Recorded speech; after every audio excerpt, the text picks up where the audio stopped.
স্বামীর উন্নতি ও সফলতার জন্য স্ত্রীরা যেই দোয়াগুলি বেশি বেশি করবে, প্রিয় মা ও বোনেরা ভালো মতো মনে রাখবেন, আপনার অনেক আমলের কারণে এফেক্ট পড়বে আপনার হাজবেন্ডের লাইফে, তার ইনকাম, তার ব্যবসা বাণিজ্য, তার মানসিকতা, প্রত্যেকটি সাইডে।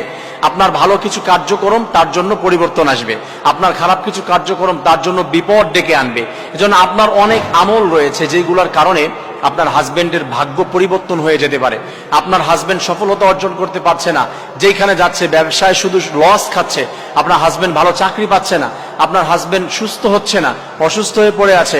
আপনার দোয়া মনে রাখবেন, আল্লাহ রাব্বুল আলামিন কয়েক শ্রেণীর মানুষের দোয়া ফিরিয়ে দিতে পারে না, তার মধ্যে একটি হচ্ছে ওয়াইফের দোয়া হাজবেন্ডের জন্য যদি দোয়া করা হয় সেটা আল্লাহ রাব্বুল আলামিন ফিরিয়ে দেয় না, সঙ্গে সঙ্গে আল্লাহ রাব্বুল আলামিন কবুল করে নেয়। সুবহানাল্লাহিল আযীম। প্রিয় মা ও বোনেরা, আপনার হাজবেন্ডের উন্নতির জন্য, সফলতার জন্য, যেই সাইডের হোক না কেন, যেই সেক্টরে হোক না কেন, তার উন্নতির জন্য আপনি যেই দোয়াটি বেশি বেশি করবেন, রব্বানা হাব লানা মিন আজওয়াজিনা ওয়া যুররিয়াতিনা কুররাতা আ'য়ুনি ওয়াজআলনা লিল মুত্তাকিনা ইমামা। এটা পুরুষদেরকে বলা হয়েছে, স্ত্রীদের জন্য। স্ত্রীরা পুরুষদের জন্য, হাজবেন্ডের জন্য এই দোয়া করবে। আল্লাহ তাআলা বলেছে, এই দোয়া যখন একজন স্ত্রী তার স্বামীর জন্য করে, আমি আল্লাহ রাব্বুল আলামিন কোনো মাধ্যম ছাড়াই এই দোয়া আমার কাছে নিয়ে আসি, আমি আল্লাহ তাআলা অ্যাকসেপ্ট করে নেই। আর তার মনের যতগুলি দরখাস্ত রয়েছে প্রত্যেকটি দরখাস্ত আমি রব্বুল আলামিন কবুল করে তার হাজবেন্ড, তার স্বামীকে আমি সফলতা দান করে দেই। অসুস্থ হয়েছে একজন হাজবেন্ড, স্ত্রী যদি মাথার কাছে বসে তাহাজ্জুদের সালাত আদায় করে স্বামীর যত ধরনের শারীরিক অসুস্থতা রয়েছে, যেই ধরনের মানসিক অসুস্থতা রয়েছে, যা কিছু রয়েছে, যদি তাহাজ্জুদের সালাত আদায় করে হাত উঠিয়ে দিয়ে আল্লাহ তাআলার কাছে দোয়া করতে পারে, আল্লাহ তাআলা বলে স্ত্রীর ওই দোয়াগুলি আমি আল্লাহ সঙ্গে সঙ্গে কবুল করে নেই। এভাবে প্রাণ খুলে আপনার হাজবেন্ডের জন্য আপনি দোয়া করবেন, মন খুলে।